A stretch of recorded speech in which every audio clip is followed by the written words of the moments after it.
welcome, one and all. We've got a big day ahead of us today. We're looking at Ask Inky 2, and this one came in with a whopping 23 questions. So last time took me an hour. I got through 10. This time I'm going to try shorten things a little bit, give a bit more concise answers, and who knows, maybe there's some overlap as well, and we'll go from there.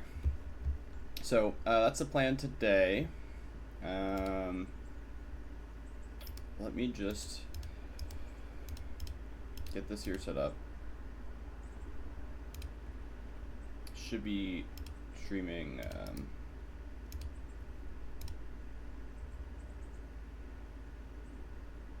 the Google form right now. There we go. Okay, awesome. So we got our first question. As a Samus player, what are the greatest dangers to watch out for against low, mid, high level Sheiks? So, I mean, against all level Sheiks, what seems to catch most Samuses is a Sheik attacking when the Samus doesn't want the Sheik to attack, and grab. So, Samus players will fall into this this problem where, actually pull up Millie to show this. Millie! Plugged in. Okay, give me a second.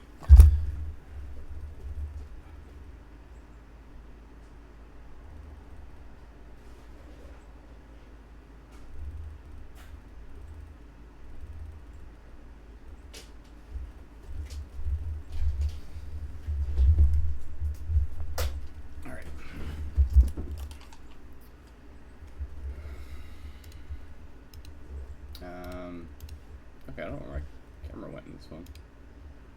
Looks like you all can still hear me.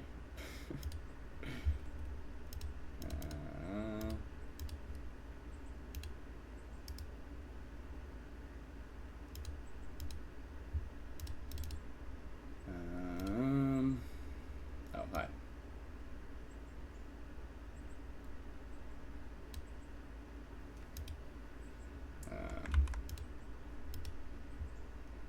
Just yoink.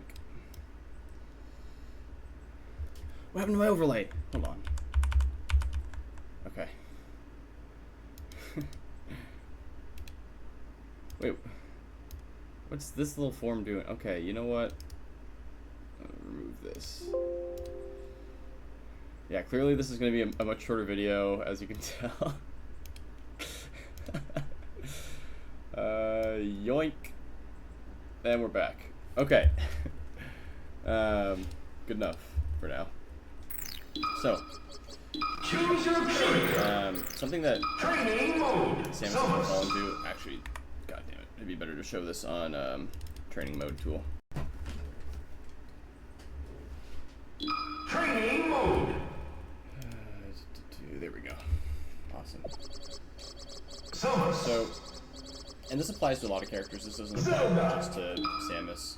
A lot of Samuses, like, they don't really know what they want, so they're trying to like approach Sheik, and like they're trying to stop Sheik from approaching them with these. You know, maybe you're like run up shielding a lot because you're afraid of the moves. It's like, what do you want as Samus? Is like the first big question, like in this matchup, and so. Regardless of the Sheik that you're playing against, like, you should be playing assuming that the Sheik's going to do these good things, and then if they don't, then awesome, and if they do, then, you know, you're playing melee. But, a lot of what Samuses do is, like, they threaten this bomb stuff, which, against Sheik, frankly, against low-level Sheiks, that will work. Against middle-level Sheiks, that will work in terms of making the Sheik want to approach you. At the highest level, in my mind, it doesn't work at all, because she can just use needles to beat up missiles. And then at that point, it becomes like doing like a high missile that will go above the needle into instant shielding the needles, and then wave dashing forward to play mix up on the high like missile. So there's some advanced tech at a high level when the Sheiks actually start to just like beat you out with needles. And And like you can use those tools at a mid and low level as well if the Sheiks are like annoyed by you and are just sitting in place like needling and then shielding, needling and shielding, needling and shielding. So first, establishing the projectile game, and then like from there, in my mind, Sheik wins at a high level because Sheik will play diagonally, and will just like throw the diagonal needles in a way that like beats out your projectiles typically, or they'll threaten them and then like they'll take space by threatening them. I have a lot of theories as to why Sheik projectiles win at the highest level. Not many people are playing it like that, so if a Sheik is playing mostly horizontal needles, then you get to probably out-projectile them just by playing, like, the rising platform, boom, boom. I don't know, man. I'm not saying this, but you know what I'm saying. And then from there, there's two different ways that the matchup will go. Either the Sheik will start to do the horizontal needles, in which case you can do missile run up. And so if the Sheik is, like, here, let's say, and you run up to, like, here, we'll say.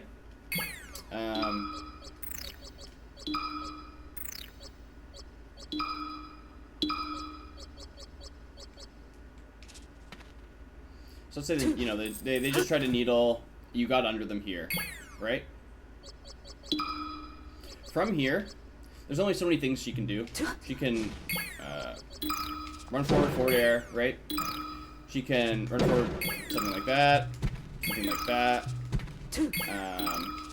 Something like that, like that. That's probably the best thing she can do. Not many Sheiks are going to do that, but a lot of Sheiks will probably charge needles here and wait. Like, if you're a really good Sheik, you're going to hold this position because you realize it's dangerous. And you're going to, like, not approach the Samus. That's what the high-level Sheiks will do. You never approach Samus in this middle ground, because this is where Samus wants to be. Samus wants to be playing a mix-up here. So in this spot, you'll, like, fade back air, shield. And then Samus, the only thing they can do on shield is grab or wait for your shield to run out. And so at a shield, you can wave dash to ledge. Just, in my mind, this matchup at a high level, and the reason why it's annoying to play as Samus, is that Sheik can just play around shield, and when they don't have shield, they can run away. And you can't really chase them without making huge risks. And so a Sheik will find those spots you're making huge risks, throw out somewhat defensive mix-ups that hit them, but also don't really lose to you trying to bait those mix-ups.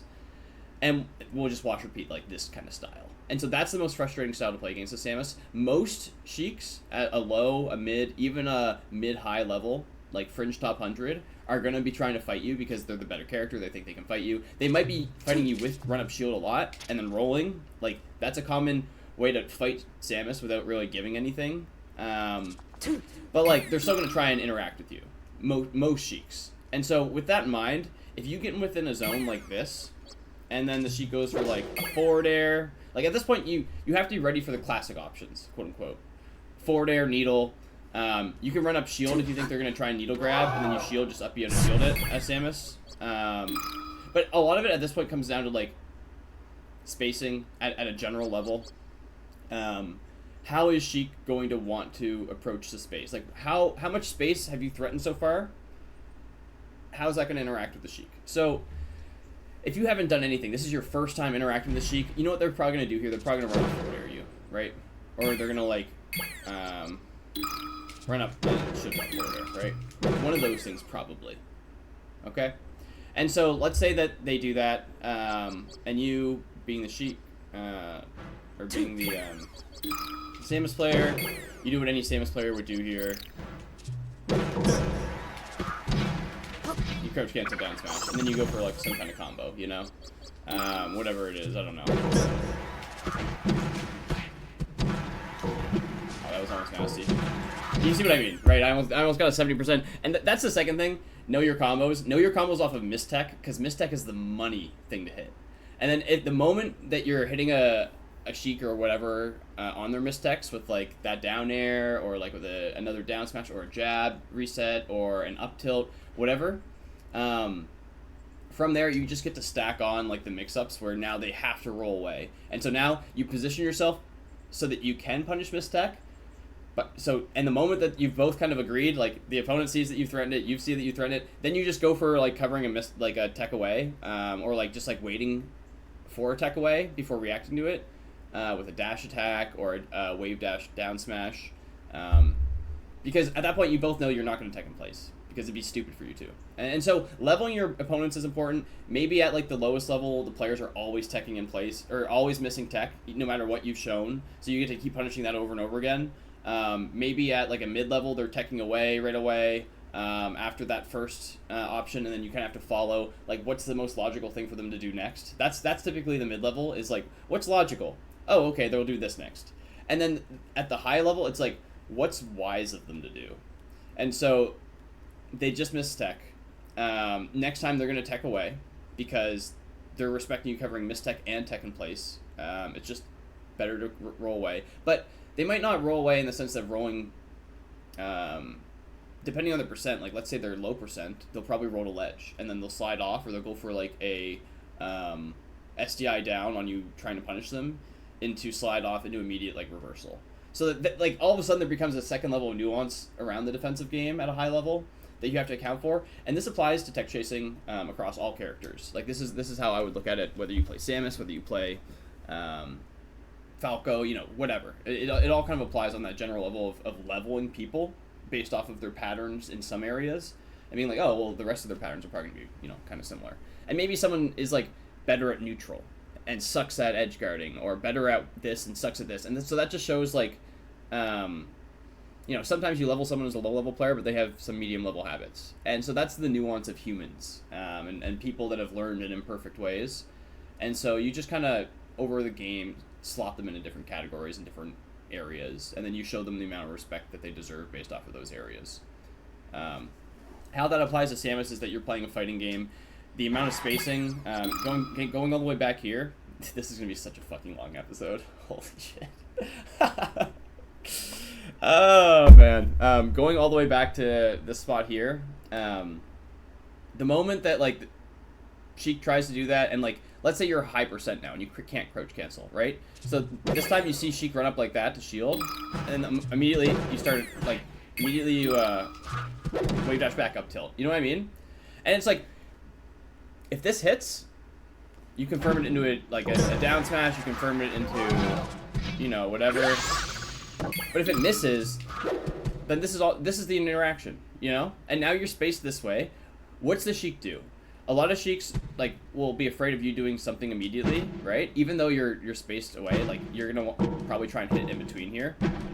So a lot of Sheiks, what they do is they dash back, dash, and grab, okay? And so you'll see that a lot. And so in this position, the moment this has happened, they dash back here. They dash. Right. They do something like this. I should probably record it. They do something like this, right? And so now you just wave dash back down smash again, or like wave dash back up tilt again. You know what I mean? And so what this ends up looking like.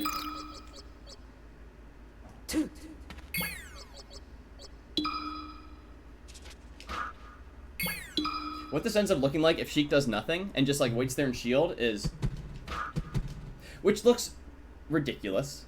The second one, you've probably already reacted to the situation well enough to know that, like, you're not going to do the second one. You might just shield because you're afraid of getting hit after the up tilt. And then they come down with an up air, or like a forward air. And then instead of getting, like, the 30 to 50% you might have gotten off of, like, the up tilt combo, which converts high, instead you just get an up air to shield into, you know, going side platform or trying to fall through to play a defensive zone, whatever, you know, whatever you do. But my point is that as Samus, a lot of the time, you take space to the point where there's a mix-up, where your opponent will probably move in. You throw it a mix-up that will hit them moving in on you. And then if they don't move in, you play a defensive mix-up on them trying to whip punish that. And if they do move in, awesome. And if it interacts in a weird way, then you either immediately throw out a new move, you immediately crouch cancel, you immediately shield into up B out of shield, or wave dash back. Those are like your panic options. And so you're constantly playing this give and take of space game. And then anytime your opponent stops approaching that space and starts just like holding their own space, then you get to go back to missiles, and that's the tug of war. So that's how you play against all level Sheiks. Low level, mid level, high level. Against low level Sheiks, that style will just roll them. Against mid level, there will be some tension. Usually the Sheiks will start to crack first because it's not a matchup that they like to play as much as a Samus likes to play against a Sheik when they're playing with certain goals in mind. Or the Sheik will just start to go for grabs a lot. And so if the Sheik starts to go for grabs, honestly, my favorite answer is like timing when they like to go for grabs. Like, oh, they do a grab at this time every time, and then just start spot dodging. Spot dodge, down smash. Because you get so much out of a spot dodge in terms of getting like a true down smash follow-up into whatever the down smash leads to, because you have your combo trees mapped out. I don't have them fully mapped out, but you know, I'm intuitive enough to know most Samus combos right off the bat. I've watched a lot of Samus, but anyway, that's how to play against Samus. Holy shit, 15 minutes. This is, it's so over. It's so over. Greatest dangers, grab and them moving at you and you not understanding spacing. Those are the biggest dangers. You know, it's mostly, it's not about what dangers Sheik has, because like Sheik, you know their dangers are like forward, like aerials, run up shield, run up grab. I guess against shield, sometimes you're gonna have to make a read where you like run up to, as like to dash attack through them, and then other times you run up and grab. And then when you're running that mix-up enough, it becomes unsustainable for them to run up shield. What they will end up doing is run up shielding and then doing something immediately out of shield because they're afraid you're gonna run that mix-up.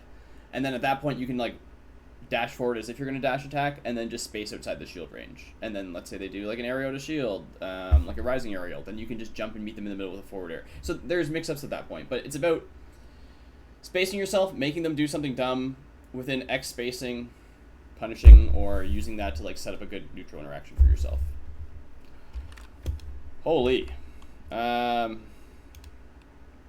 again, that applies to a lot of low tiers. That applies to a lot of characters in general. Sheik, that applies to against like Fox. A lot of what I just said applies across the board like that. All right, so I'm gonna start timestamping this. I'm gonna put it in the video description. At 17 minutes, we have question 2.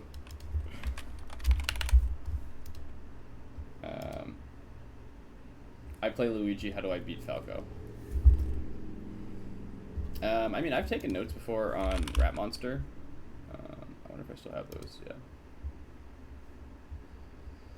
And so my notes include things like Waveland platform nairs, use safe fundamentals, always shield or roll immediately after using an option, act immediately out of your last action consistently. So like make sure there's no empty space. Falcos will punish the empty space a lot. Against Falco, like if you push them in a corner and they usually full hop out of it, sometimes you just have to wave dash forward and then do like a full hop rising forward air, and it will cover the whole like distance of like under the platform to them doing a full hop. And then if it misses, then you get to like immediately nair out of it or down air and catch them trying to full hop to catch you. So it's about doing something immediately after, so that the Falco has to respect that. And then now next time they wait a bit, and since they wait a bit, you wait a bit, and then now that you've both established your waiting, you go for a down air then. So it's about reaction timing mix-ups a lot of the time, doing something immediately to gain the respect, and then waiting a bit next time. Always hold down and away against Falco, I find. You get to slide off of platforms, and like you get to slide off of things a lot. You also get to like be put into a tech animation a lot off of down air and things like that. So you can immediately tech in place and then down smash or like do something else to reversal them. Platform tech chases are important. Being able to up throw into platform tech chase, like first, like if they try and tech in place quickly to get around it, then you like up throw into jump nair, and then the next time you up throw waveland and then up B to get like a low % kill. That's like a good trap.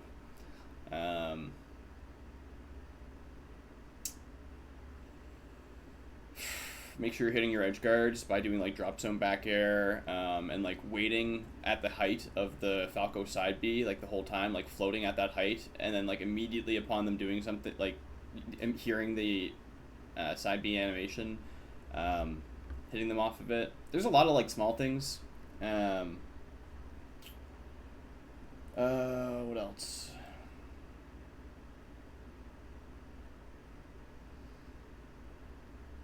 I would say it's one of the matchups that like you really want to stay. If they're a down air Falco, you really want to stay aerial born, because they can down air you. It like won't send you into tumble like until you're above 50, and so you can get down aired and then immediately do an aerial or immediately grab them for it.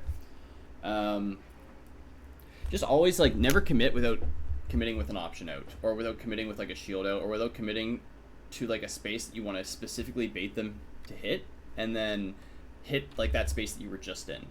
So like stand in place and then jump away down air, and then you down airing will hit them trying to landing on you with an aerial, like things like that. But like those also work against Fox.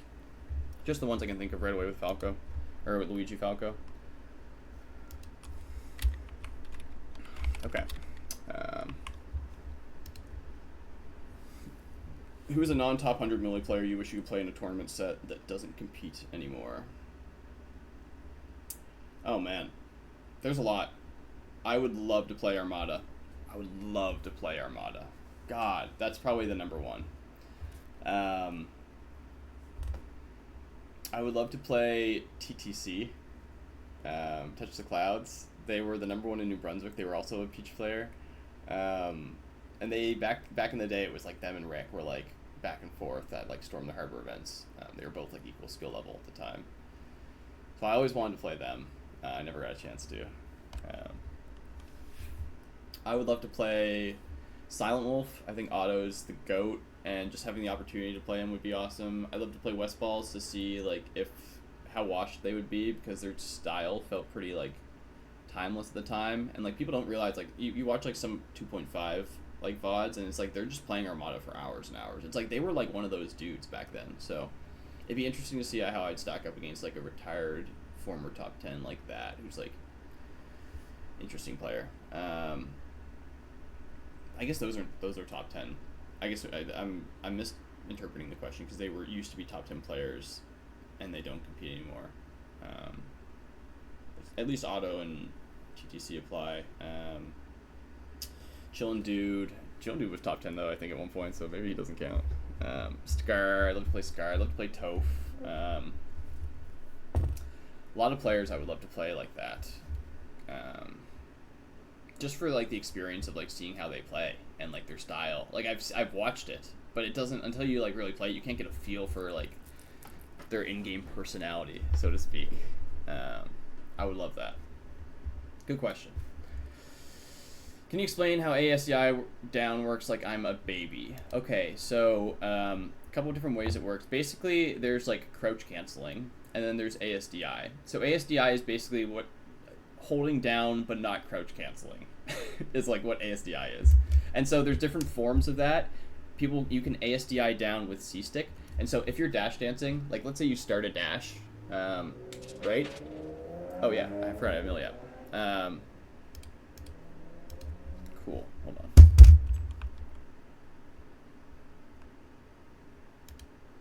Okay.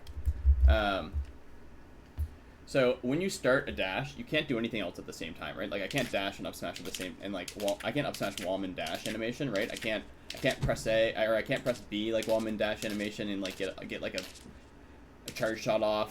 The only thing I can press A and dash attack, but like, and I can shield stop in the middle of it. There's like a couple things you can do that are important to actually know, because things like dash into, people will target your dash in terms of being able to act or not, and so dash into instant shield is like a bait is like super important at a high level, and also being able to do like a like get a little bit extra space by doing something like this, super important. So you don't get cross-ups in certain spots. Like you can bait cross-ups. You can also do it to like turn around, and then when your opponent like does cross you up, then you can hit them for being behind you or like shield grab them. So it's important at a high level. But anyway, ASCI down is basically like, if you wanted to, at the same time that you dash, you can press down on the C stick. Now I'm holding down, even though I'm not like doing anything. I'm holding down, and so as I'm dashing like this while holding down, let me show you as another character. Hold on.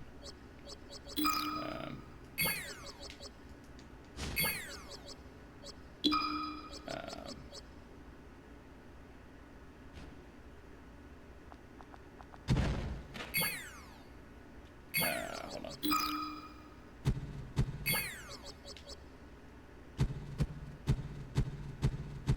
Okay.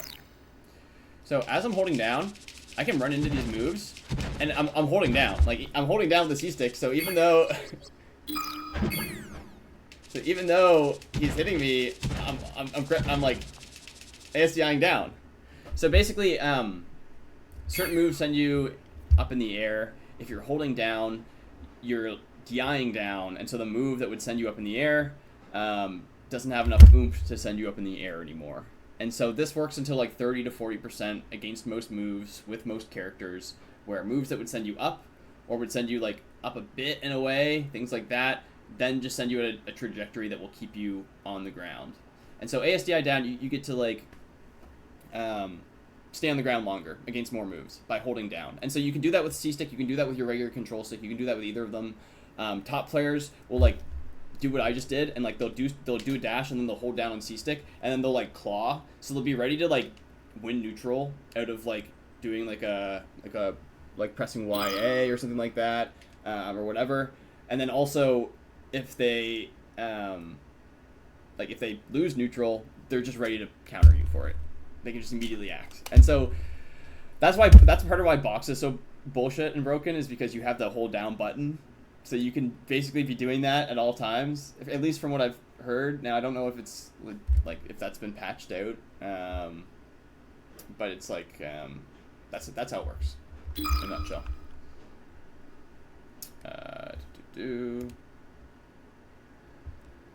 Let's see, we're at the 26-minute mark.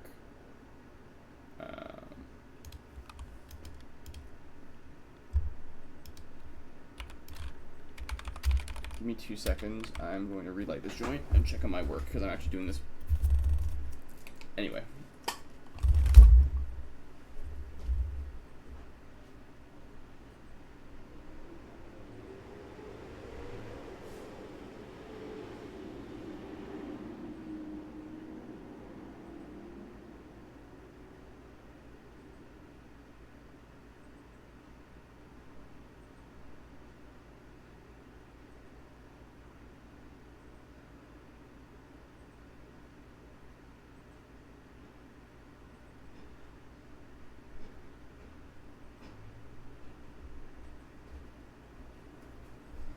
All right.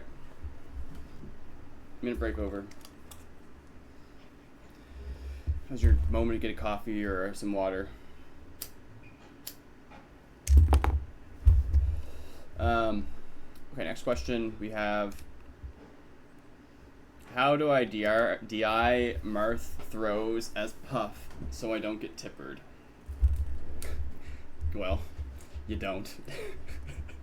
Like, you want the honest answer? Don't get grabbed. I mean, there's like, here's the thing. It's a mix-up. So, the Marth can always follow you, but for a Marth to like frame perfectly dash and then get the pivot and be ready for it at all spacings and mix-ups is difficult. So it's kind of like, how do I DI Fox up throw in the Fox Ditto on FD to not get grab up thrown again? It's kind of hard.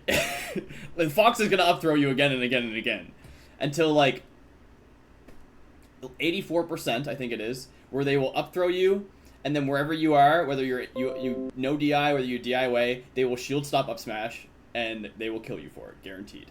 If you're playing against the perfect Fox, like get fucked, idiot. I'm sorry.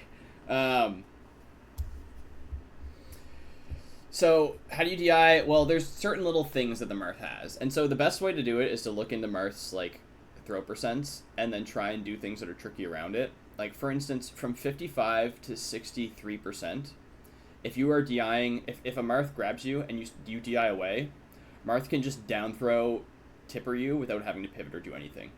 So that's a random thing.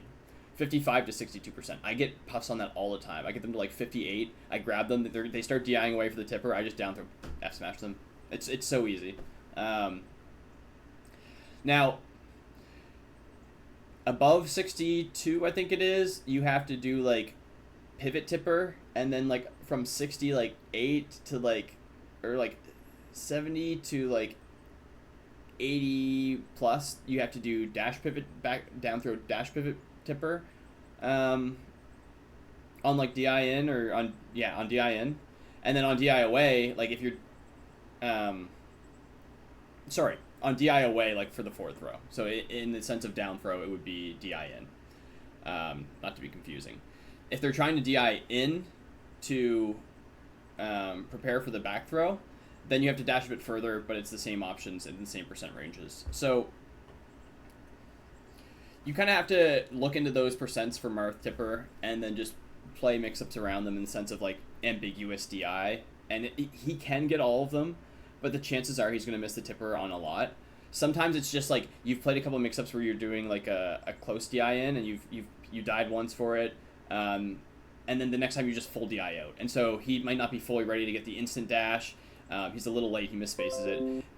You're just making it harder on the Marth. You're not. It's not that he can't get it, but you're doing what you can to make it really annoying. It's the same where like I get grabbed by an Ices, and realistically they have a handoff 0 to death.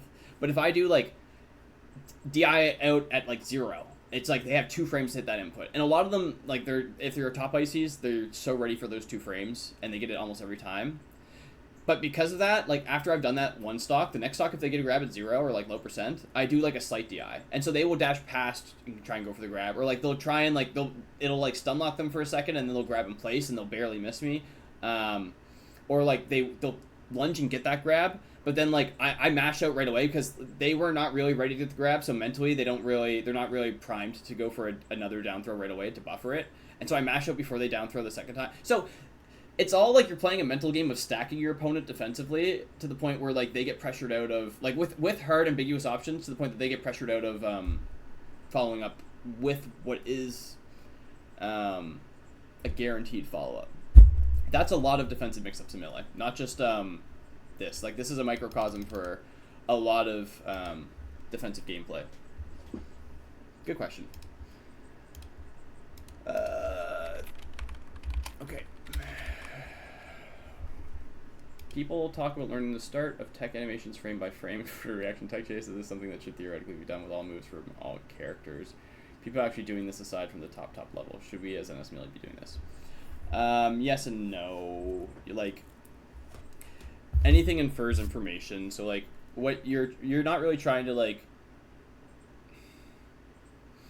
What's reactable is like within 15 or 16 frames, and so if you're trying to react to like a move animation, you're not going to be reacting to like the actual information. It's like the best way of putting it is in like martial arts, whether someone's throwing like a straight punch or a hook punch or an uppercut, like you're not trying to like watch to see the way that their arm is moving so that you can move out of the way. You're going to get hit if you do that a lot of the time. You're just watching to see when their shoulder starts to move. Oh, their left shoulder is moving. They're throwing something, and so I'm going to do something defensive based off of like what they've done so far. And in the same context for Melee, like you should probably be reacting to them doing a dash. You should probably be reacting to like the initial dash animation or the sound of them jumping because audio cues are quicker, or like the animation of them jumping. Base animations, like the fact that they're shielding. There's certain like startups or like a range that they're in, like a distance. Maybe they full hopped. Like there's big things that you should be reacting to, but like not the startup of moves in 99% of situations. There's odd scenarios where you should, like you're a Marth, you're getting down thrown by a Sheik, you DI in, and you're waiting to see the startup of the up smash animation, and the moment they start up the up smash animation, then you ASDI down, and so you can ASDI down so you don't get tippered. You get hit by the second up smash as well, and so you get hit 1, 2, the second hit sends you up at a non-tipper height, so you survive. As Peach against Falcon, to get out of the down throw knee, you have to be extremely tight on when you air dodge, and so people will use the visual cue of the startup of Falcon's knee to jolt, because Falcon's knee actually takes a while to start up. It takes like 24, like a decent amount of frames, and it's not like you're keeping an open mind to react to everything and just reacting to knee when it happens. It's like you're specifically watching for knee, and so because you're watching for it, it's easier to react to as well. And so the moment you see the startup of that animation, you like spam jump and air dodge at the same time, and that's how you get out of it by a couple frames. So there's niche situations, but I don't think that'll be a thing. I think people will react to you like jumping backwards or like the spacings that you're choosing and things like that. for like a long time in Melee. That'll be like how people are heightening how they play. Even at a high level, I don't think people react to like move startup animation really. Good question. In your opinion, what did you do to go from PR level to top player? What kind of aspects of the game did you improve on, and how did you go about improving those aspects? Well, first off, I think that like our team is decent enough that like Rick, for instance, could have been top 100, and so it depends on what you mean by PR level player. It depends on what you mean by top player. But I guess if I'm answering your question, like in terms of like what you're looking for, because like in terms of what kind of aspects did I improve on and how did I go about it, I just got better at being mature and being like, I've answered this kind of in past videos of how I, the last video on how I became a top player, but it's like, I never VOD reviewed, and a part of it is like we have more resources now, which is beautiful, but like I used to never VOD review. I would like maybe watch a VOD back and be like, what happened, like here and there. But I had probably VOD reviewed like 2 or 3 times. I like prided myself on being like natural at the game, where I hadn't VOD reviewed like once or like done any kind of work in Melee by the time I got PR'd. And it wasn't until I was like #1 in the scene that I started to kind of fall in love with that. And a part of it was that like my goals were always to be more than that. Like even when I became #1 in the scene, like I was more so there's like a timeline where I get S tier alongside Rick because they didn't know who to pick for #1 and 2 in this year, because Rick had won 10 weeklies and I had won 10 regionals. Whatever. We had only played each other once each. I lost him in a weekly. He lost to me at Kings of Howie. But sure, let's make it S tier and then let's put Rick first in it. So that was the first time I ever was like 1/2 in Nova Scotia, and at that point I kind of felt annoyed by how it was done in terms of rankings. The year after that, or the year before that, he had been given #1 based off of a different metric. And then, like, the ranking team changed, and Frog became part of the ranking team, and he described it as, like, well, they did it wrong last year, we're doing it different this year, and by doing it different, like, the actual stats of, like, how points work, you guys are both 1 and 2, it's so close, it's hard to say, oh, we're putting, S tier, but he's first in S tier. All of that to say that, like, I was kind of disillusioned by PR by the time I got top 2, and so from that point on I was focused on like, I run into Rishi all the time on ranked. God, I'm losing to Rishi all the time. How the fuck do I keep losing to Rishi? And I looked at it and I watched a couple games and I'm like, oh my god, he's just doing this and he's just doing this. Like it's at that point, like 2019, like Melee was like, you watch old Melee like 2019, like it's high level. It's still really high level. And at the top level, the top 10 players are picking up on habits just as well as they do now, pretty much. But like the actual Melee itself wasn't as complex, and so I don't know. I watched the VODs and then I beat Rishi a couple times, and then I was losing to Ginger all the time, and I started watching like, how do you beat Falco? Actually, thinking back, that was the biggest thing for me, was that I stopped treating the game like treating it like beating individuals like around my area, and started treating it like beating characters. And I was like, okay, well, like I'm losing to Falcos a lot. How do I beat Falco? And so I started watching videos on how to beat Falco. Man, Fox is so annoying to play against, because at this point I'm like more focused online, and I'm like, I'm losing to a lot of this character, or I'm losing to like players that play this character.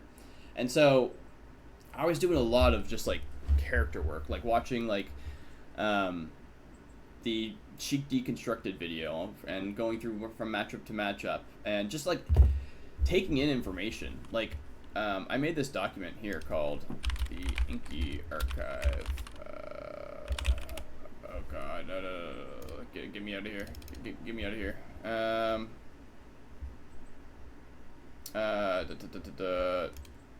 Anyway, made this document called the Inky Archive, and I put in motivations, like success is 1% inspiration, 99% work.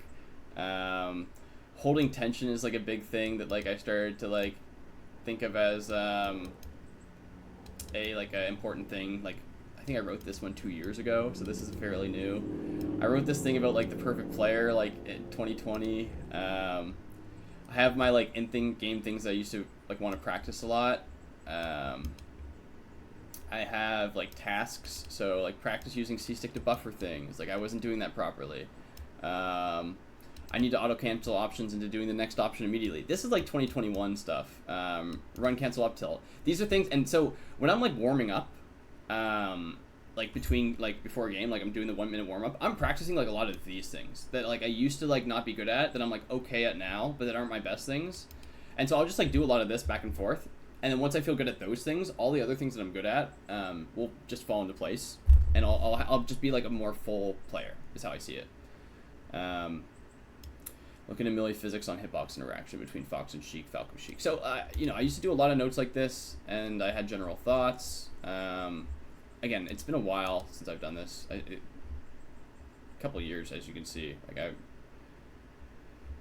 maybe just a year actually. Nested 50/50s. It's interesting. But yeah, I had matchup information, matchup basics. What does Fox want? What does Fox... like, what are Fox and Falco's options in shield? Right? What are their options at a jump? And I just started to think about all of this. Like, individually, like, just, like, going into the micro of stuff.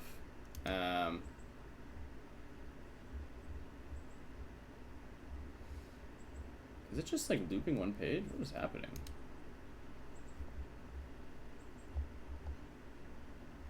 Oh, this document is like freaking out right now.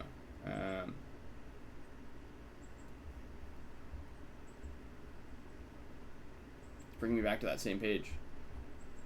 Okay. I don't know what happened. It's like this document's destroyed all of a sudden. Oh wait, here we go.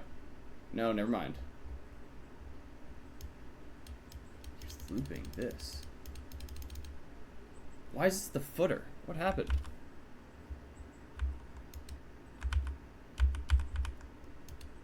What happened to this document? I feel like I've been trolled. Hold on. What the... Okay, I'm gonna have to look into this on my own. But, I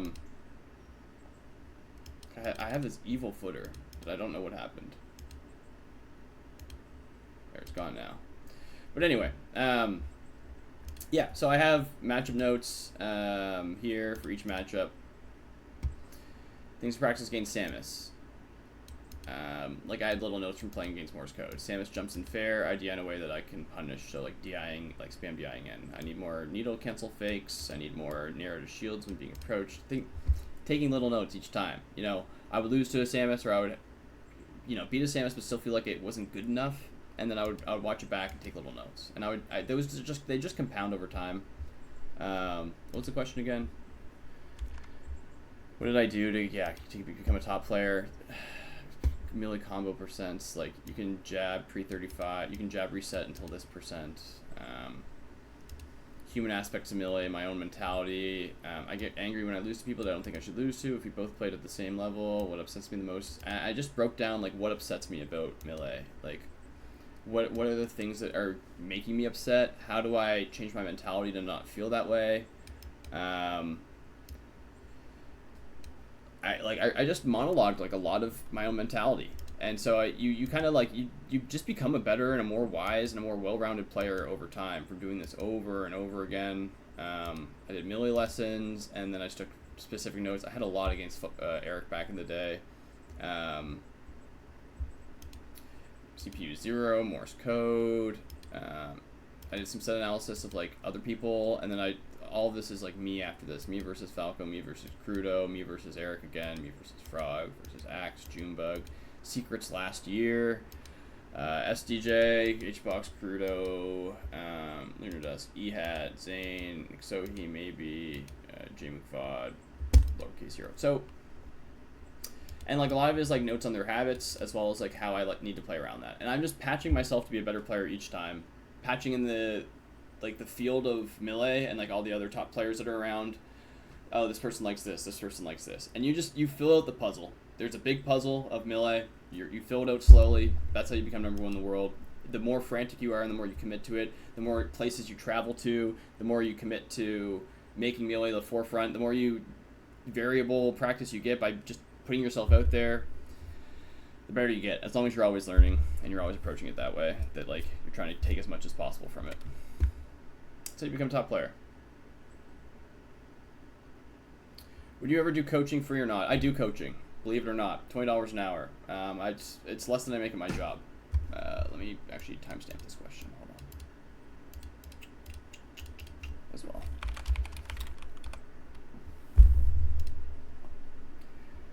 I feel like I've missed a couple timestamps. 1, 2, 3, 4, 5, 6, 7, 8. We're on question 8, and I have timestamped 6 questions. I'll figure this out later. Fuck. Okay.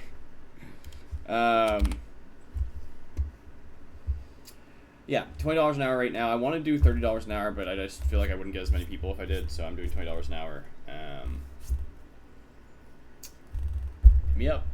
In terms of free coaching, that's what I consider this pretty much, is like, things like this are my version of free coaching for people.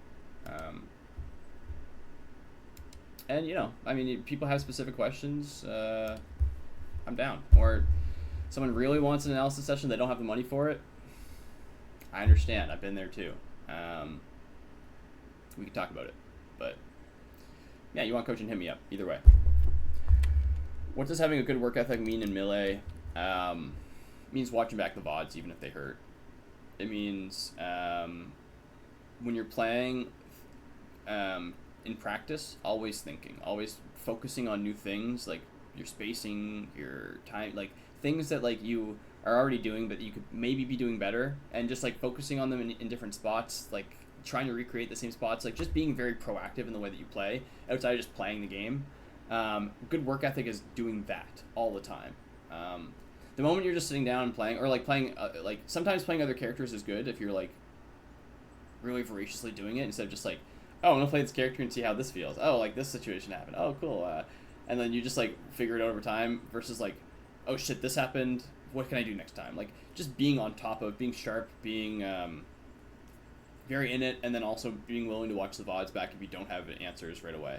If you still lose or you feel like you know, there's some uncertainty about the set, like you don't really know exactly what happened in the whole set, watch it back, you know, take some key points away. And doing that, people will do that and then they'll stop, or they'll do that like for an hour in a day and then they'll stop, which I think you should do it in chunks, but I think you should do something else, go back to Melee, do more Melee, go back, do something else, go back to Melee. Whether it's like going out for lunch with your friends or like whatever, do that, come back, do more analysis. A good work ethic would be doing this daily. I think that like Cody and Zane have to sustain themselves, and so they have to stream, and so they have to be playing for like long hours at end to entertain people. But if they didn't have that obligation, if they made enough off the game, they would practice in more like chunk situations. The same with fighters. Fighters, like, they have a morning class, they have an afternoon class. In the morning and afternoon class, they're doing very different things at different times of it too. And then they'll work out in between at the gym. So it's like they'll do tech skill in between, you know, depending on how you look at it. Very similar across all athletic boards. That's what a good work ethic means across like most things. Give me 2 seconds. Be right back. We're at the 48-minute mark, and we passed the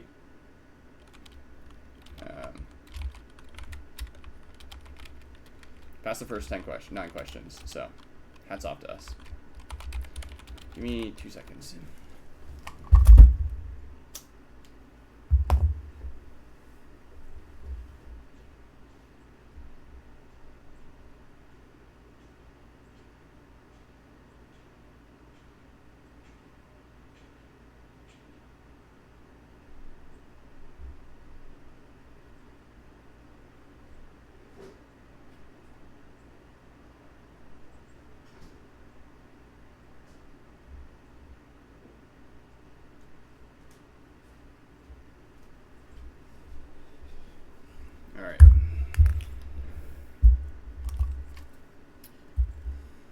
Cheers.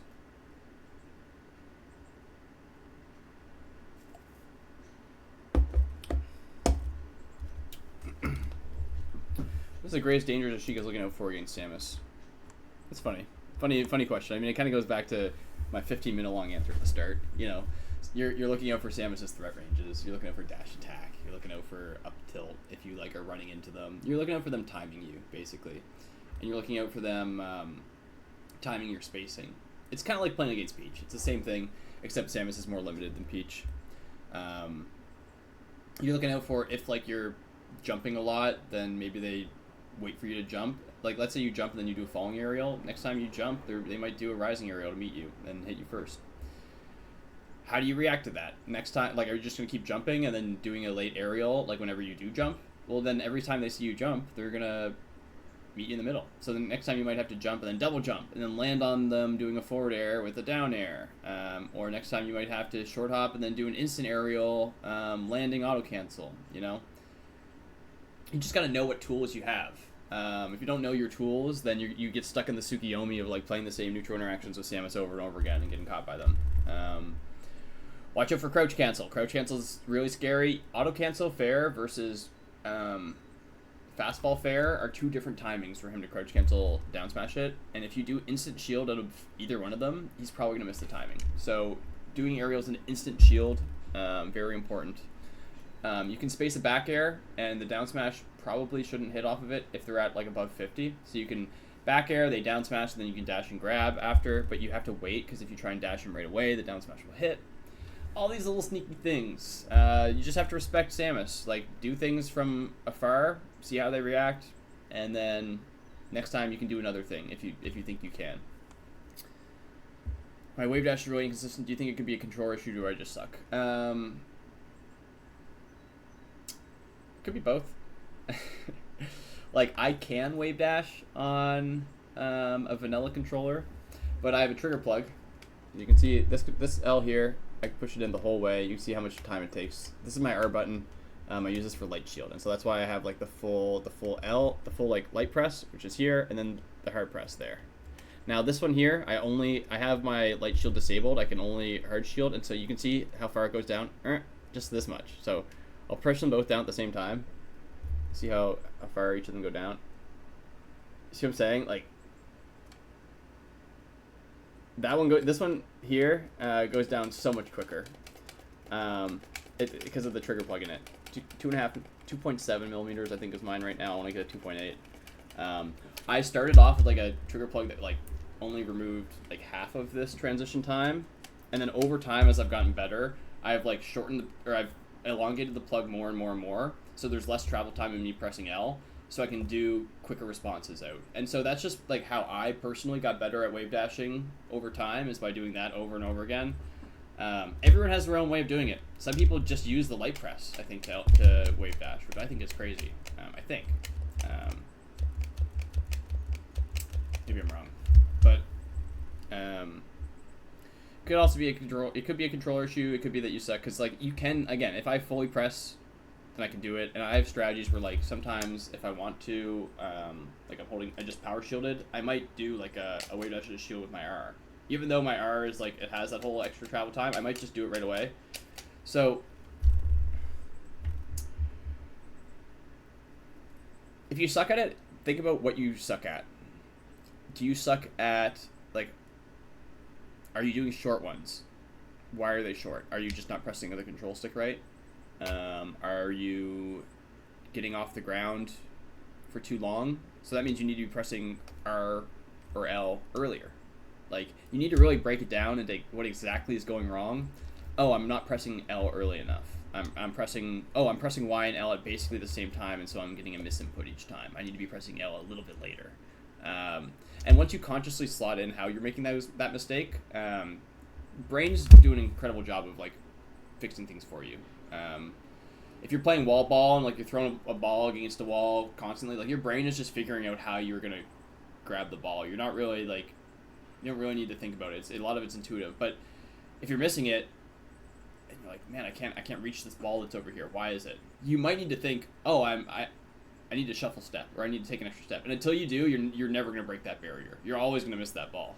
Because there is some things that might be not fully intuitive to you that you need to figure out. And so always being proactive in terms of thinking why there's an issue and how you can resolve it, whether it's something as small as a wave dash or something else, very important. Okay, well, we did 10 questions. We're at the 55-minute mark. This video has been paced exactly like the last one. And so it looks like this is gonna be a 2-hour video, which is okay. That's fine, you know. What is the earliest combo video you remember watching? I actually, I can't say it because I watched it after the Smash documentary, and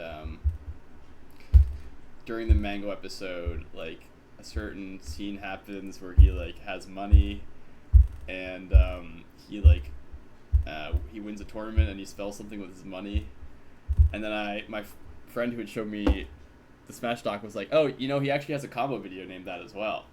And so I went and checked the combo video out, and I was like, oh yeah, cool.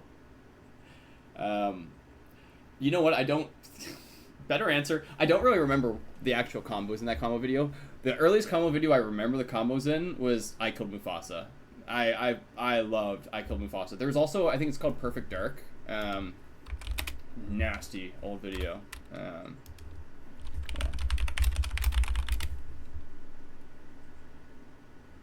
Yeah, 15 years ago, 2011 combo video.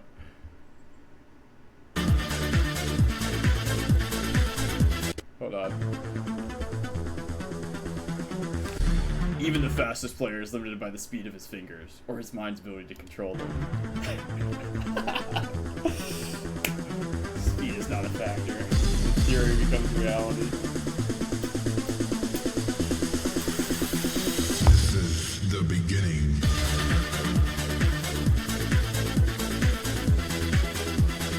This is 2011. This came out before that too, I think.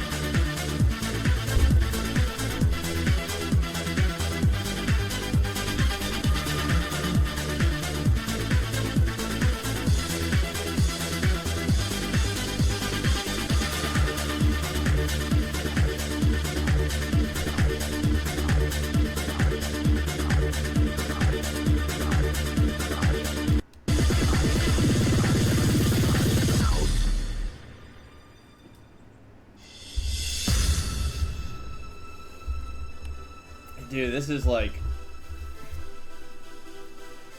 This is so RuneScape pilled. I remember so many RuneScape videos being just like this back in the day.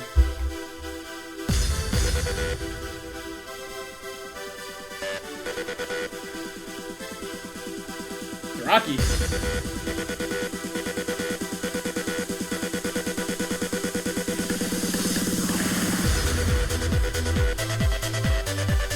Yeah.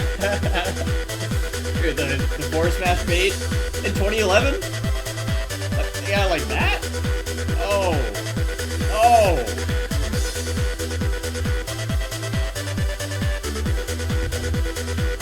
Dude, Michael Coleman wasn't even born. Fucking Dusty was still working at McDonald's back when this video came out. Like, holy.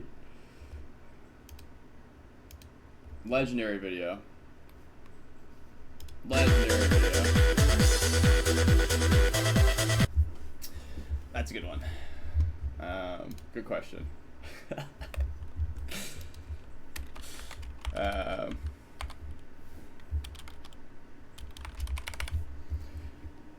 How do I implement ASDI down all the time like the pros? Oh, I already talked about that. Sweet. Next question.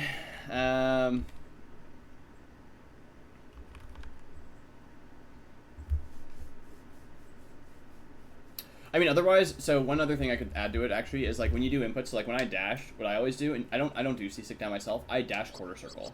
So I dash quarter circle down, and then if I get hit, I'm already like, since I'm holding it at least down diagonally by the time I get hit, then like I'm ASCIing down. And if I don't, then I crouch after and I can act out a crouch. And if I don't want to crouch after, crouch, you can act out of crouch animation right away. So I can go from holding down to like immediately like dashing forward again, or like doing a shield, or like whatever I want to do from there. But point is I'm basically always holding down if I'm not already if I'm not like pressing the dash button.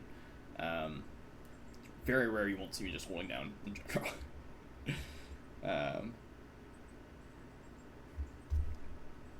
Who are your favorite player matchups to watch, either at a local level or a top level? I always love watching Frog Mitts. I think that, like, it tells a story each time. Like, sometimes one person's just not feeling it, it's a 3-0, whatever. Sometimes they're both feeling it, it's a close set. But one person's, like, feeling it more, or, like, had a better breakfast that morning, like, or has just been more on top of things lately in terms of their sets. They might be doing better in life. They might have less to think about in life. You can almost see, like, between Frog and Mitts, like, where each of them are at generally based off of their set. Even if it's, like, sometimes the person who loses is doing better. They won the war, you know. I don't know. It's just it's very funny watching them play. I like that rivalry a lot. I used to love watching like New Brunswick versus Nova Scotia, like Squidward versus people, way back in the day. At a top level,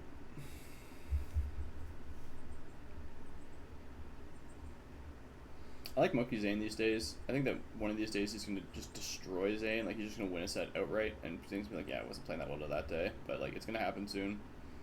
I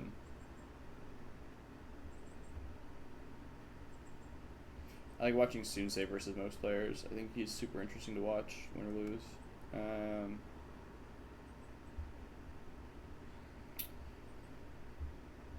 I love watching Mango versus Zane, but it's not really a thing anymore. That used to be one of my favorites to watch. What else?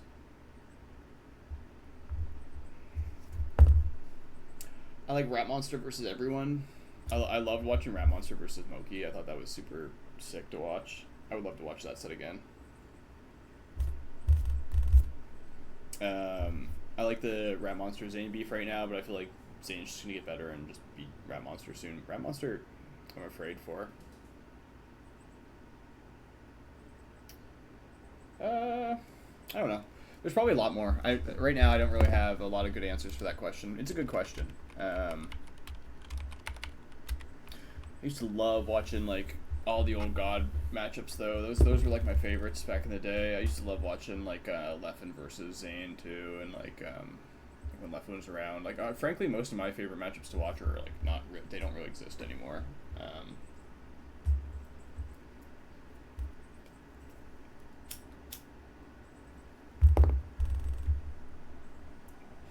Yeah.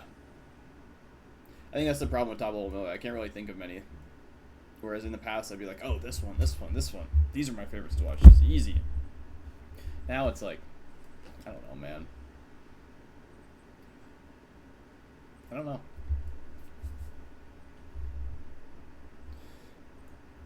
How's the Penguins Forever coaching session going? Will it be the best in the world? We have our next session. We skipped this week, so maybe not. But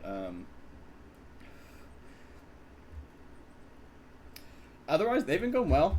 They've been going well. I think that the next set will be a big tell, because it'll be 2 weeks since we've done a last session, and so I'll be very curious what set he brings me at that point. We're usually we're covering one matchup a session where we're trying to, and like we'll dabble a little bit in like takeaways from like sets against characters that he's already done a matchup analysis in and like has learned from since. Like we'll do a little bit of that, but it's mostly like new matchups each time. He's filling in the pieces, and I think as long as you're active, you know, like I said earlier, it goes a long way. When VOD reviewing, what kinds of things are you taking note of, and how do you take those things to apply them? Usually it's like I've tried it in a lot of different ways. A lot of different ways to approach it.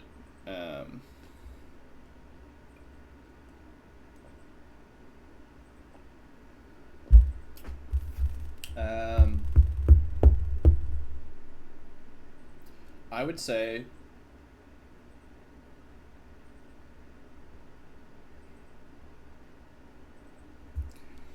it's changed over time. At the start, I would there's been times where like I've gone into VODs and I've timestamped every time I've won neutral and every time I've lost neutral, and I've color coded it, and I've like if I lost neutral in the same way, I would like put all those together and be like, I keep losing neutral to this. And then I'd be like, what's happening? And then I would watch those situations back and see if they're the same, like each one at different times. I'd be like, oh, okay, like they're just staying one step ahead of me. Like they know that like after I've reacted in this way, I'm gonna react in this way. Like they're just better playing me, quote unquote. And so the next time I might have to be wise enough to do the same tech option twice in a row. Even though it's bad, I know that the player I'm playing against is gonna read me if I don't. Like I have to do the bad option to like make them respect the full spectrum of what I can do. That was a hard thing to figure out. That one was really hard to figure out. In the past, it's also been like, I'm getting hit by this move. Do I have to play the situation? You know? Do I even have to be here right now? I'll approach it as like, and it's like if I'm not here, like what do I want? Like what am I looking for? Or like, and like if like I'm getting hit for the things I'm looking for, it's like should I be looking for these things? And if so, like how do I do other things to make it so I can keep doing this thing? And so I'll just like I'll approach things from different perspectives. I'll just try different things when it comes to like VOD review.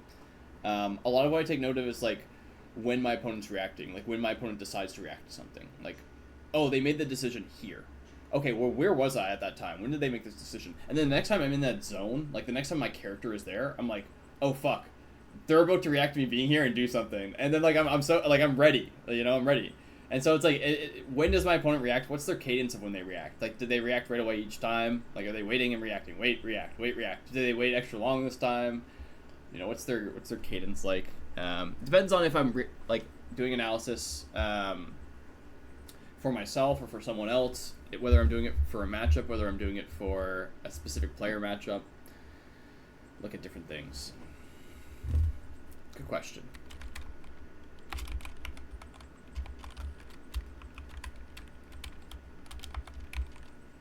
Why Peach?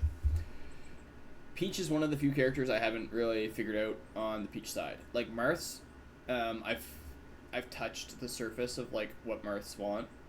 I still feel like I could push Marth a lot more in terms of down tilt and dashback mix-ups to better understand Marth on like the Marth side of things, so I can be more in tune with like how to beat that as Sheik. But I just like to get in the head of my opponents. Like I like to understand what my opponents want, and so it's like Peach is one of those few characters I've never really done that with. I did way in the past, but I was such a bad player back then that I was just using moves. And so, the more I learn with like how you have to play Peach in this matchup or this matchup, the more I understand why Peach players play the way that they do, or why Peach players want this, or how Peach players are always getting this, or how like Peach players have to do these things. Like, and it just more of Peach makes sense to me. And I just like when I was in Montreal, I was living with Montreal Kyle, who's like the #1 Peach player probably in Canada at this point, like top 3 or 4 in Montreal, and we would play for a couple hours a day, like Sheik Peach, and like I would give him advice, and we would talk about the matchups after, and he would give me advice, and like, you know, most sessions, results aside, things were pretty close near the end of our month together in some games, and so and I felt like it was because he was making me respect a lot more, and like we were playing a lot more melee, and so it became more of a mental battle, and so I left that session thinking to myself like, gosh, like I gained so much from playing Peach, and I learned so much about how to like the things that work and the things that don't. I want to push that more. How do I do that? And so like I was having trouble finding answers as Sheik versus Peach. I was watching some VODs, and like it feels like a lot of the Peaches that I'm watching, like I was watching Crudo versus Laud, like while I was playing against Kyle, and like we would play a game, and then I'd watch a game of them playing on Twitch, and then we'd play a game, and I'd watch a game of them playing on Twitch, and I'd be like, man, we are playing the same mix-ups, and we're doing the same things pretty much. Like there's some things that like because Laud is on L jump, he just can naturally do better than Kyle because he's using a cheater controller, and there's some ways that Kyle extends combos that are like a bit better than me, and there's some ways that he approaches neutral that are a bit better than me, but it felt like there's just things that Kyle and I do that were slightly different and better. There's things that they do that are slightly different and better. Man, I didn't feel like there was a ton that I was missing. And so when I went back and watched VODs of like other Sheiks versus Peaches, like I really couldn't come up with a whole lot of ways to improve my game plan. And so at that point I was like, fuck it, I'm just gonna start playing Peach. I'm gonna figure out like how Peach feels in this matchup and other matchups. I've been destroying Sheiks. I've destroyed like some random Grandmaster Sheik on rank the other day. So it's like it hasn't really been. It's been effective in some ways. In other ways, it's been like just interesting to think about. Interesting matchup in general. That's why Peach is. I'm just figuring some things out. I'm learning. Hence the name, Mr. Learning. You know. Yeah. Who's your favorite top player to watch of all time? Believe it or not, probably Leffen. He had one of the coolest styles. It was like just optimal Fox, but like not really optimal. It was like optimal in his own interpretation of it. It was so badass. And the fact that he could just pick up Sheik and win the highest prize pool tournament of all time over Zane and then just dip. I think genuinely the only reason why he didn't stick with Millie more was because the Fox did was kind of bullshit and very punish-centric, and there's some times where like you just pick the wrong mix-up against someone who has a different theory than you, and you lose. And so it's like such a volatile matchup that like is he going to pick up another character for it and then get into counterpick wars with people? Is he going to just develop a strategy that he can then like assess the answers to and then slot those in the next time you play someone who's like beating it? Like, I don't know what he could do from there. But it seems like all the top Foxes lose to each other here and there, even now, and I just think that he didn't. I felt like there's more consistency in other games, which I tend to agree with at like in terms of that matchup specifically, and then like at a high level of melee in the future where like maybe people are counterpicking warring each other. Yeah, like. Maybe he has a vision that we don't. But anyway, he used to be my favorite to watch. He also was just getting death threats 24/7, so there's that. But yeah, I mean, could be that he's a sage.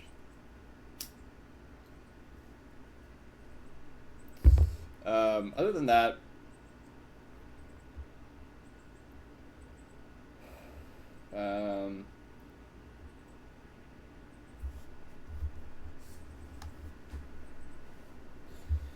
I mean, again, it has to be Mango after that, because Mango just has a way of playing melee that, even when I watch it back, it's like, it's just so sick, man. It's so intuitive. It's like, he's willing to throw himself at you, and he's willing to, like, risk danger. One, because he's done it so many times that he has the defensive responses to, if it doesn't work out, unlock.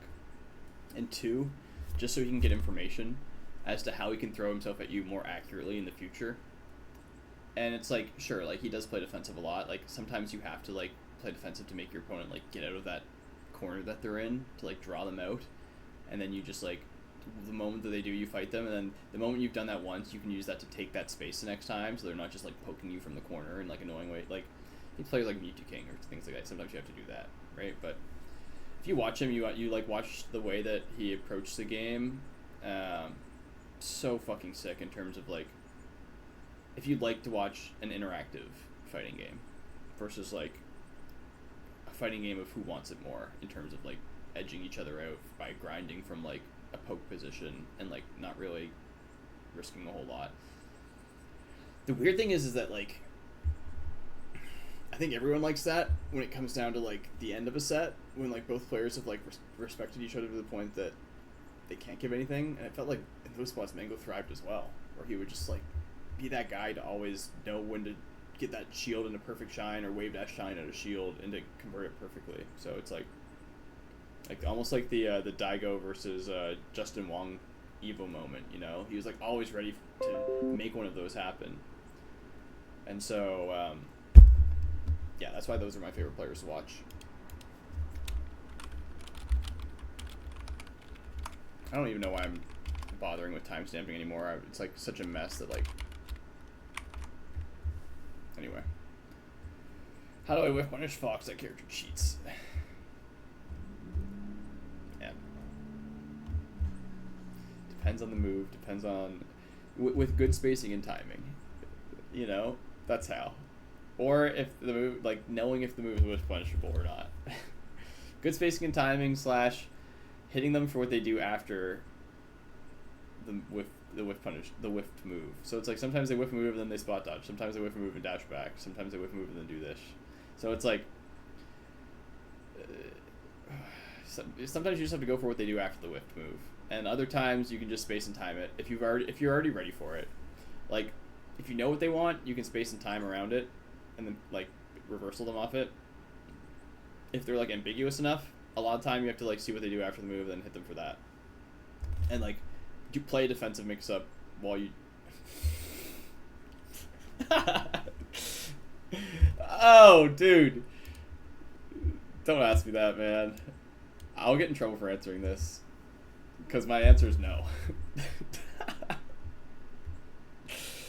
I think that if he didn't if he didn't put out the apology he put out, maybe. I think he put out the perfect apology. The fact that he went immediately into... It's a good timing, actually, because it was as of yesterday, he's 1 year sober. So it's a good time to talk about it. He's been banned for a year. He's likely unbanned now. Fuck it, right? I think that he did something that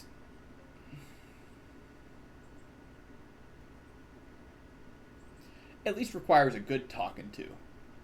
And if the people that he did it to, you know, think about it after the fact, and on like a small scale, if this didn't happen online, if like they're like really like peeved off by it, because I mean, you know, one of them he knows, a couple of them he knows adjacently, but he doesn't really know them, and so it's like weird because what he did, you know, the whole I'll just talk about it in detail, the whole humping the mango poster on top of someone, or like humping the toad hat near someone. Is a very ambiguous hard line in terms of like in terms of intention, you know,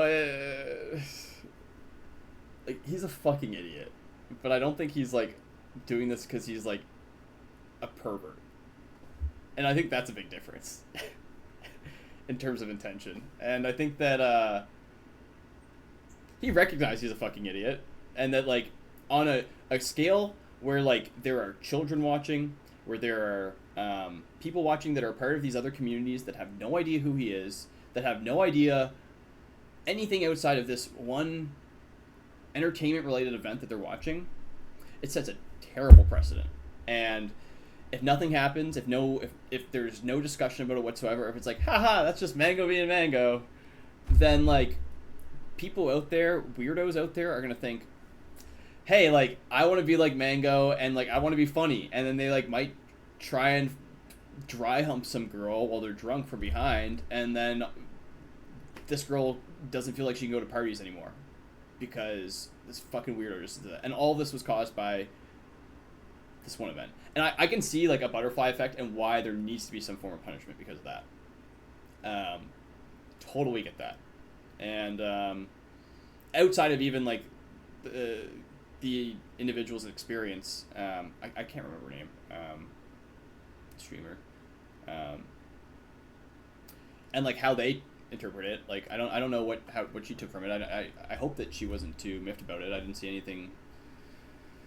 Like obviously in the moment it's like fucking ugh, but like I think that she understands nuance enough to hopefully not be too taken aback by, or like too traumatized by it.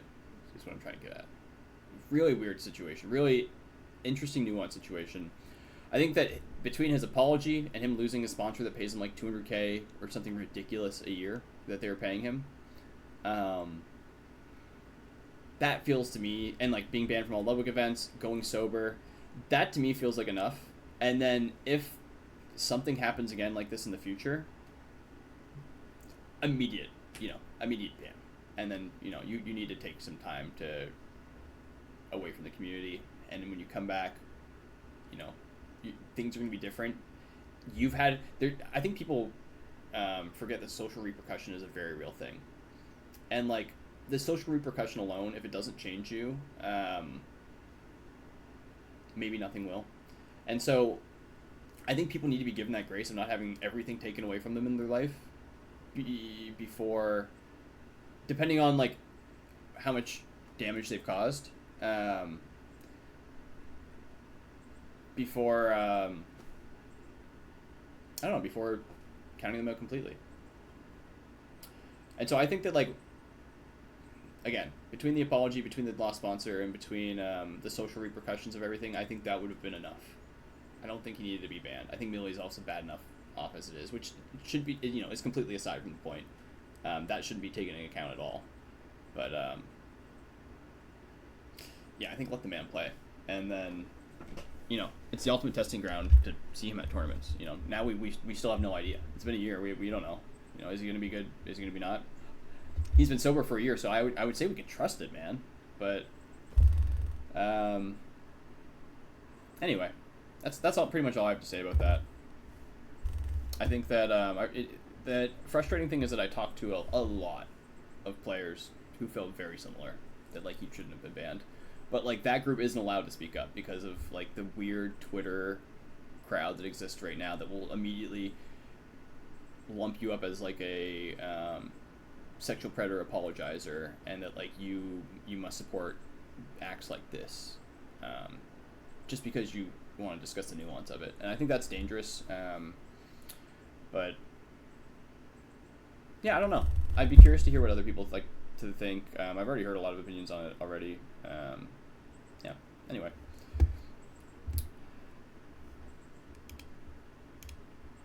Also a contentious topic, and maybe just shouldn't be talked about just for the sake of Mango. I'm sure that he's had enough garbage around this without it being brought up again. And I'm sure he's ready to just move past it and just, you know, maybe get back to events or not. Whatever he's feeling. Anyway. How do you get ready for a big event? Are you looking at bracket path, practicing certain matchups, thought reviewing opponents? Everyone's different. Everyone is different in how they approach it. I'm starting to understand why people don't. I'm starting to understand why people just focus on their own mobility, their own actions, and like they practice all this stuff beforehand, and then like they just focus the day of like leading up to the event of like making sure that they're playing well, because there's so many ways that brackets can go that like you might have to just switch on a dime, and you shouldn't be more ready for one matchup than another and then just get fucked over by bracket. You should just be ready and be ready to beat everyone. That's how a lot of people see it. I get that. Me personally, I look at all of that. I will look at who I'm projected to play like 5 days beforehand based off of the seeding. I will practice those matchups. I will watch their VODs. I will look for their habits. Before I played S2, I was so upset when I lost to S2J because all the VODs I'd watched was him playing better than he played against me. And I just played down to his level because I was like stuck in this weird trance. And then I go down 2-0 and I'm like, what am I doing? And I like slap myself in the head. And then I bring it back to game 5, and then he like spends 5 minutes between games, and then he goes to a different stage, and plays like very safe and different, and I go down 3 stocks to 1, and I realize I'm like, what the fuck am I doing again? I'm just playing down to his level and like what he like wants me to do and to his pace, and then I start playing my melee again, and then it's last stock, last hit, and I don't clutch it out. And so that set hurt me a lot because I realized it was just pure mental, like leveling myself and like to my player in a way that was like improper, and that if I just like focused on like the tools of Falcon and the tools that I knew that he liked, but also just Falcon tools and also like Sheik tools, and I just focused on my character and their character and on how those characters interact, and if I just focused more on the fundamentals and on melee itself and just like played the game, I think I would have just 3-0'd him. So I was really upset after that set. So yeah, that. How often do I play melee? I haven't played in like a week and a half. But I'm going to be playing a lot leading up to Gommel. Like, I'll be playing, like, every day for, like, 4 to, like, 6 hours a day for, like, the week beforehand. And for the 2 weeks beforehand, I'll be, like, looking into stuff. It should be a month beforehand that you start really gearing up. I've been just a bit lazy myself. But I think that it's good for me to be, because if I force at least right now, if I force myself, I'm not going to like it, and I'm not going to, like, look into what I need to look into. If I, like, I'm going to get the itch very soon. I can feel it. I've been kind of bottlenecking myself. I've been playing with friends here and there. Like, I did play with Whisk for, like, 2 hours, like, a couple nights ago. So I do play here and there, actually.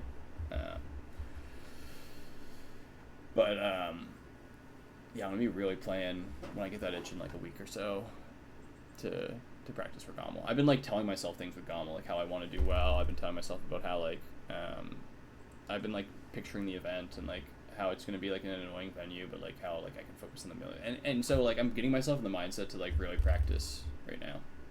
I do that a lot before tournaments, so tournaments are like a good thing for me to have on the horizon. Yeah. If you couldn't main Sheik, who would you main and why? So it depends on the way I answer that question. And this is the last question. We've gotten through it in an hour and a half. I blew through the last 14 questions. I was hoping this would happen. So I think we're at a good pace for future videos. We're at a good, you know, this has been a good video. And I hope you've all enjoyed it so far.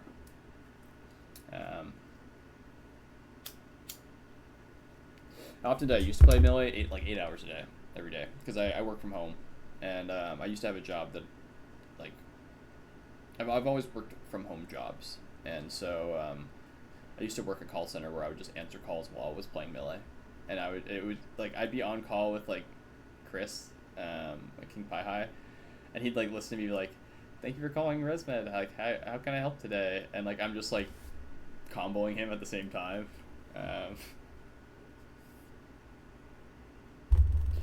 So, yeah, I kind of, you know, I've had certain days where I play a lot, and that will go on for weeks at end. And you know, even when I was younger, especially like in university, I played a shit ton. I find I've improved more during the days where I don't play as much than back when I did, because again, I used to play very unproactively. I just played. I was just gaming, you know. I watch points go up, I watch points go down. I get mad when points go down, I get happy when points go up. You know, it's that simple. I keep losing to Marth forward smash. God, I keep losing to Marth forward smash. Forward smash is so dumb. End thought, move on. And then I get to the point where it's like, oh, I haven't played in a while. Oh, dude, I keep losing to Marth forward smash. Like, what should I be doing there? Oh, dude, run up shield is just working every time. It's easy. Oh, now he's grabbing me. Okay, well, what do I do now? Run up shield, roll away. Oh, he just grabbed where I just was, and I got him for it. I don't really lose that much if I do this. I keep doing it over and over again. Now that Martha's like running into me and like doing options. Oh, shit. And so then like, it's like, the moment you're thinking about it proactively, you're not doing as well. Like, I find there's some people that I've kind of conceded that, like, even though I think I would beat them in tournament, I'm losing to them in friendlies like every single time we play, and it's because I'm using them as like the best learning dummies I can find. And then there's other people who like I play that like could probably be 3 and 4 stocking if I played super tight like annoying Melee, but we're having 1 stock close games because I'm learning the game, and so yeah, different reasons, like different whys in terms of playing that have like made it worth it to keep playing and getting better. But I don't have to do it as much. So yeah, a couple hours a day at most, every second or third day these days. Let me go to my Slippy. I'm curious. Let's pull up the VODs. You know, I can give a quick answer to that. See what we got here.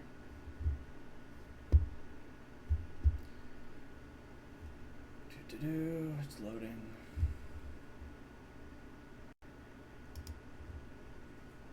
Okay, you can't see this, but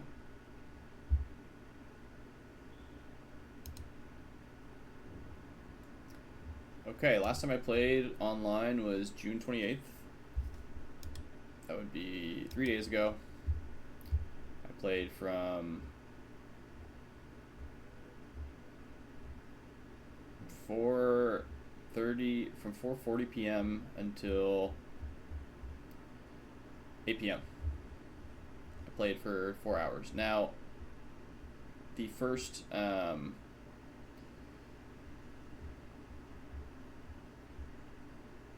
2 hours of that are my Kirby. And the last hour and a half are my Marth.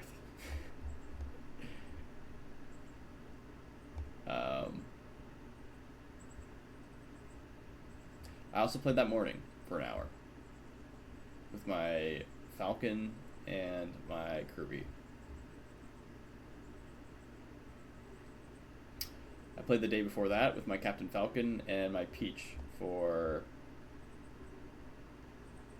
an hour.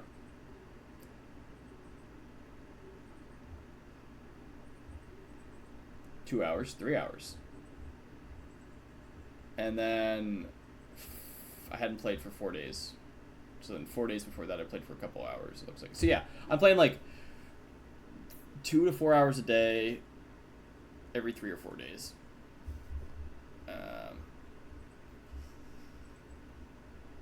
Every second day, you could say, if you really go through the results. And I haven't played Sheik in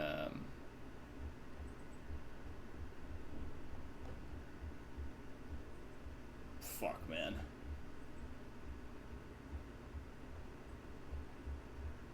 I haven't played Sheik in I don't know how long. It's been actually 3, 4.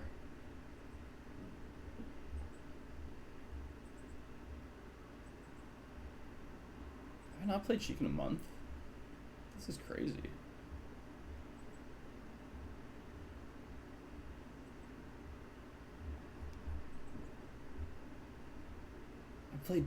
I played 2 sets of Sheik in general.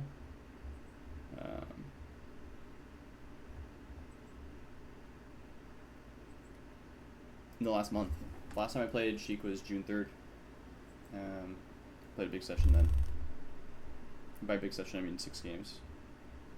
Oh, no. Way more than that. Like 30. So, yeah. Depends. If I could main Sheik, would I main it? Why?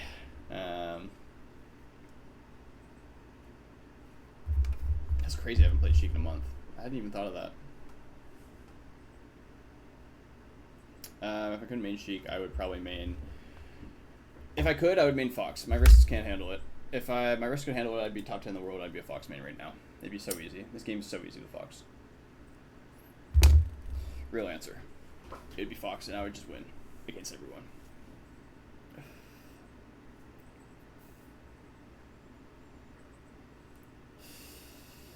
Otherwise, probably Marth. I like Marth a lot. I've even thought of dual maining Marth, or becoming a Marth main. I think the only thing that stops me from it is that I hate lane players, and Marth doesn't have a projectile. The only reason why... So I guess it'd probably have to be like Falco, if I think of the whole cast. I play Sheik specifically because there's so many people out there that are lame triangle campers that like really boil my blood because they don't actually want to play the game with me. They just want to make me not want to play the game, and then they will win by default, is what it feels like. It feels like they're not actually like trying to interact with me. And Sheik has, in my mind, the best projectile game in the game with like diagonal needles and like the needles having priority over like every other projectile if they clash. And so if someone wants to run away from me, that's fine. I will charge needles. I will shoot projectiles at you. I'll wait for you to play the game with me. If you don't want to play the game with me, we can time out, whatever. And the moment I establish that with someone, I get to actually play melee with them again. And so it's like, it feels invaluable for me to play Sheik as a character. It's my biggest qualm with playing Peach, so I don't really know how to reach top platform yet, and everyone just can't stop platforming against me. It's just so cringe. So, probably Falco, I guess, by default. But, because Falco's pretty good too with that stuff. Like catching people that are running away.